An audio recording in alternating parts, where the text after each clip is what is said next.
안녕하세요. 송은섭입니다. 기도와 응원해주신 분께 감사합니다. 본 영상 설교는 새가족교회 주일 설교 메시지입니다. 교회 성도님들과 신앙생활의 새가족을 위한 쉬운 메시지를 전합니다. 새가족교회 주일 메시지로 사도행전에 대해서 전하고 있습니다.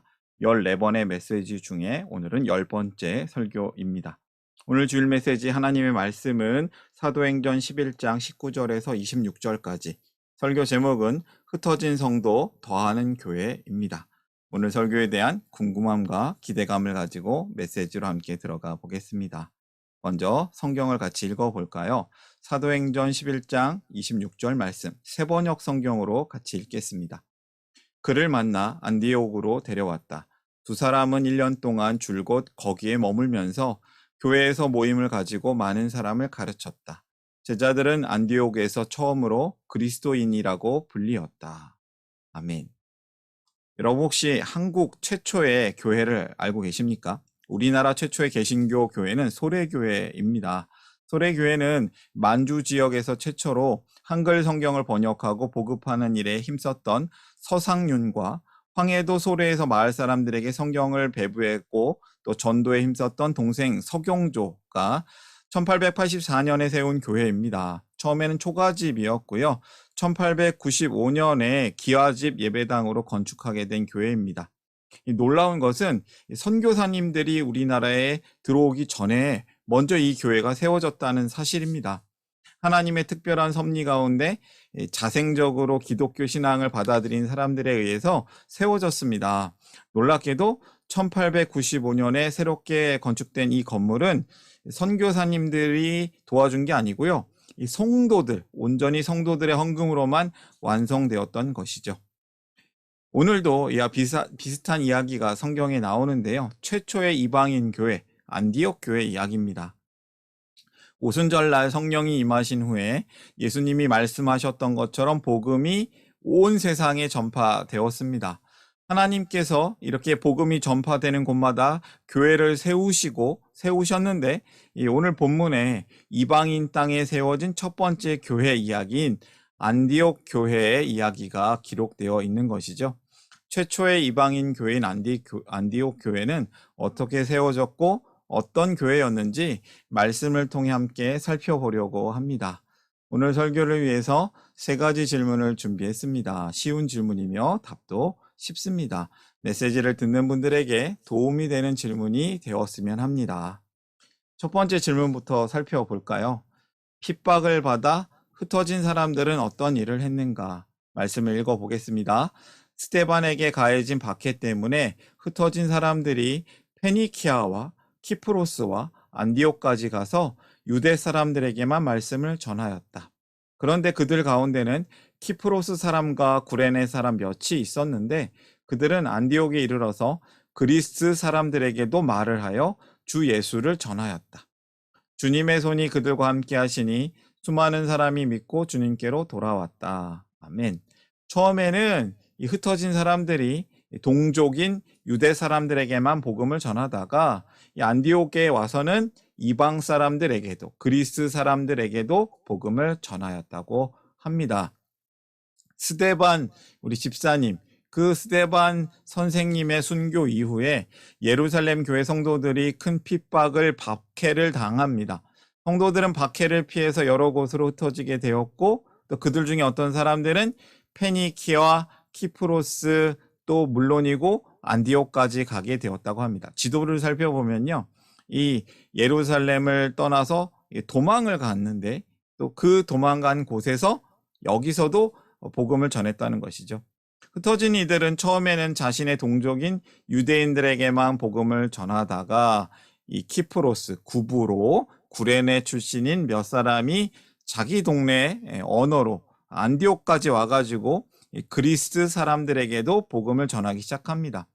그리고 이들의 전도로 인해서 유대인들 뿐만 아니라 안디옥에 거주하는 이방인들도 회개하고 예수님을 믿는 일이 일어나게 된 것이죠. 이제 유대인과 이방인들이 함께 모여서 교회를 이루게 된 것입니다. 안디옥에 이방인 성도들이 많이 생겨났습니다. 주님의 손이 그들과 함께 하시니, 저는 이 말씀에 주목하게 돼요. 수많은 사람이 믿고 주님께로 돌아왔다. 흩어진 이들의 전도를 통해서 예수님을 자신의 구원자로 믿고 고백하는 유대인들뿐만 아니라 헬라인들도 생겨났습니다. 그들은 예수님의 이름으로 함께 모여서 교회를 이루게 되었고요. 이렇게 안디옥의 최초로 유대인과 이방인이 함께 연합하는, 모여서 예배하는 교회가 세워졌습니다. 첫 번째 메시지를 발견하는데요. 복음은 어떻게 전해지죠? 주님의 손과 함께하라. 첫 번째 메시지입니다. 흩어진 곳으로 가게 된 이유는 복음 때문입니다. 주님의 손과 함께 그 복음이 전해지게 되는 것이죠. 여러분들이 흩어진 곳, 살게 된 곳, 그곳에 살게 된 이유는 바로 복음 때문입니다. 두 번째 질문으로 이어질까요? 이 예루살렘 교회가 소식을 듣게 되었어요. 안디옥 교회 소식을 듣게 되었는데 예루살렘 교회는 안디옥 교회를 어떻게 도왔는가? 두 번째 질문에 대한 답을 사도행전 말씀 11장 22절 23절 통해 한번 읽어보겠습니다. 예루살렘 교회가 이 소식을 듣고서 바나바를 안디옥으로 보냈다. 바나바가 가서 하나님의 은혜가 내린 것을 보고 기뻐하였고 모든 사람에게 굳센 마음으로 주님을 의지하라고 권하였다. 예루살렘 교회는 사역자 바나바를 안디옥에 파송합니다. 어떤 이야기를 들을지 보고하라고 보내는 것이죠. 안디옥 교회가 잘 세워지도록 돕도록 보내기도 하였습니다. 안디옥에 최초로 이방인들의 교회가 세워진 것을 들은 예루살렘 교회가 이것을 확인하고자 지도자 바나바를 파송하는 것입니다. 이것은 예루살렘 교회가 이 앞에 11장 앞에 나오는데요. 고넬료 사건을 통해서 하나님이 이방인들에게도 복음이 전해지기를 원하신다는 것을 깨달았기 때문입니다. 그래서 확인도 하고 또 그 교회를 잘 세우기, 돕기 위해서 바나바라는 교회 지도자를 파송하는 것이죠. 안디옥 교회는 여기에 특별함이 있습니다. 성도들이 많이 모이게 되자 사역자가 파송된 것입니다. 우리가 생각하기에는 보통 교회 개척, 새로운 교회가 시작되는 것은 목회자가 혼자 시작하거나 목회자의 또 소수 가족들이 모여서 시작하는 것으로 생각합니다. 그런데 이곳 최초의 안디옥 교회는 이방인들의 교회로 알려진 여기 교회는 사람들이 먼저 모였고요. 지도자를 기다리고 있는 모습입니다. 참 좋아 보이지 않습니까? 바나바가 와서 교회를 더욱 튼튼하게 합니다. 말씀 읽어보겠습니다. 바나바가 가서 하나님의 은혜가 내린 것을 보고 기뻐하였고 모든 사람에게 굳센 마음으로 주님을 의지하라고 권하였다. 바나바는 착한 사람이요 성령과 믿음이 충만한 사람이었다. 그래서 많은 사람이 주님께로 나아왔다.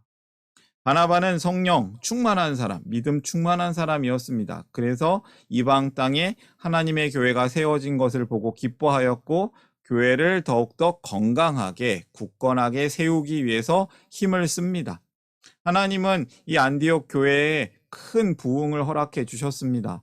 예루살렘 교회를 통해서 안디옥 교회가 더욱 건강하게 세워지는 것이죠. 교회를 통해 교회가 더욱 건강하게 세워지는 것입니다. 두 번째 메시지를 발견하는데요.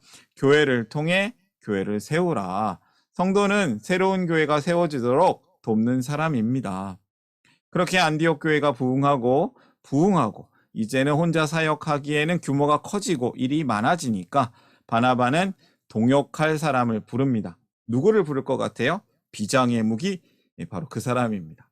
세 번째 질문으로 이어집니다. 세 번째 질문, 바나바는 누구를 데려와서 사역을 했는가? 말씀 읽어보겠습니다. 바나바는 사울을 찾으려고 다소로 가서 그를 만나 안디옥으로 데려왔다. 두 사람은 1년 동안 줄곧 거기에 머물면서 교회에서 모임을 가지고 많은 사람을 가르쳤다.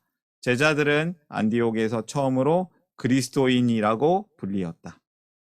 바나바는 하나님께서 세우신 이방인들을 위한 그릇, 나의 그릇이라고 불렸던 예수님의 그릇이었던 사울을 데려와서 함께 사역을 합니다.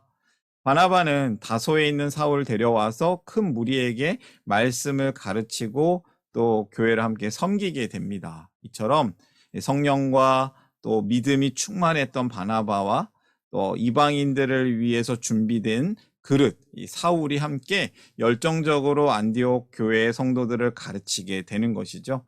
안디옥 교회는 크게 성장합니다. 큰 부흥을 경험하고 그들의 삶에도 큰 변화가 일어나게 되는데요. 그래서 이 사람들이 이러한 별명을, 이름을 얻게 되는 것이죠. 그리스도인. 이 이름이 무엇일까요? 이러한 때 예수님을 믿지 않았던 사람들이 이 안디옥 교회 성도들을 보면서 별명을 붙여주는데요. 특별한 말로 이들을 부르기 시작합니다. 그리스도인. 아마도 요즘 말로는 예수쟁이라고 저는 생각이 듭니다. 예수쟁이, 그리스도인, 무슨 뜻일까요? 특별한 사람들이라는 거예요. 그리스도의 집안 사람들. 이 그리스도인이란 예수님의 집안 사람들이란 뜻을 가지고 있습니다. 안디옥 교회 성도들이 예수님께 그리스도에게 속한 사람으로서 특별하게 살았음을 보여주는 말입니다. 안디옥 교회 성도들이 그리스도 안에서 하나 된 새로운 가족, 믿음의 가족, 사랑의 공동체로 살았던 것이죠. 안디옥 교회에서는 유대인과 이방인들이 함께 하나가 되어서 하나님을 섬깁니다. 그들은 유대인이냐 헬라인이냐 구별하지 않습니다. 그들은 하나님의 말씀을 열정을 다해 배웠고 말씀대로 살아가기 위해서 힘을 씁니다. 특별히 예수님의 가르침을 따라 살기 위해서 복음을 전하는 일이나 가난한 일을 돕는 사람, 그런 일들, 섬기는 일에 앞장을 선 것이죠. 칭찬을 많이 받습니다. 날마다 구원받는 사람들을 더하는 은혜가 있었습니다. 세 번째 메시지를 발견합니다. 세상 안에서 특별하게 살라. 성도는 하나님 나라의 법으로 사는 사람들입니다. 하나님 나라의 법이 무엇입니까? 하나님을 사랑하고 이웃을 사랑하는 것이었죠. 성도는 이 세상 안에서 살지만 세상과는 다르게 하나님 나라의 법으로 사는 사람들인 것입니다. 그리스도인이란 그런 뜻을 가지고 있습니다. 오늘의 메시지를 정리하겠습니다. 첫 번째, 주님의 손과 함께하라. 흩어진 곳으로 가게 된 이유는 복음 때문입니다. 복음을 전하십시오. 두 번째, 교회를 통해 교회를 세우라. 교회로 모인 이유는 또 교회를 세우기 위해서 모인 것입니다. 성도는 새로운 교회가 세워지도록 돕는 사람입니다. 기억하십시오. 새로운 교회가 세워지도록 도우십시오. 세 번째 메시지, 세상 안에서 특별하게 살라. 성도는 하나님 나라의 법으로 사는 특별한 사람들입니다. 오늘의 메시지 마음에 품고 우리가 함께 정리하도록 하겠습니다. 함께 기도하길 원합니다. 주님의 손과 함께하라. 교회를 통해 교회를 세우라. 세상 안에서 특별하게 살라. 흩어진 성도들이 또 더해지는 교회를 이룹니다. 우리가 초대교회와 같은 좋은 교회, 복음의 공동체로 되기를 기도합니다. 말씀을 기억하시고 함께 기도하겠습니다.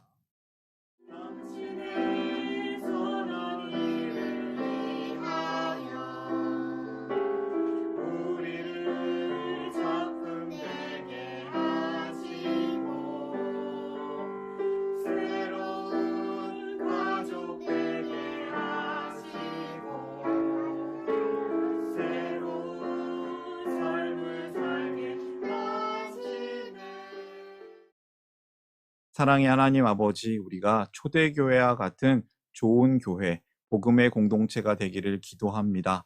예루살렘 교회와 같은, 안디옥 교회와 같은 좋은 복음의 공동체가 되기를 기도합니다. 우리를 통해 새가족 교회를 통해 날마다 구원받는 사람들이 더해지기를 기도합니다. 주님의 손과 함께 복음을 전하기를 기도합니다. 교회를 통해 교회를 세우기를 기도합니다. 세상 안에서 주님을 따라 하나님 나라의 백성으로 특별하게 살기를 기도합니다. 은혜 주시는, 우리를 고쳐서 쓰시는 하나님께 감사하며 예수님의 이름으로 기도합니다. 아멘.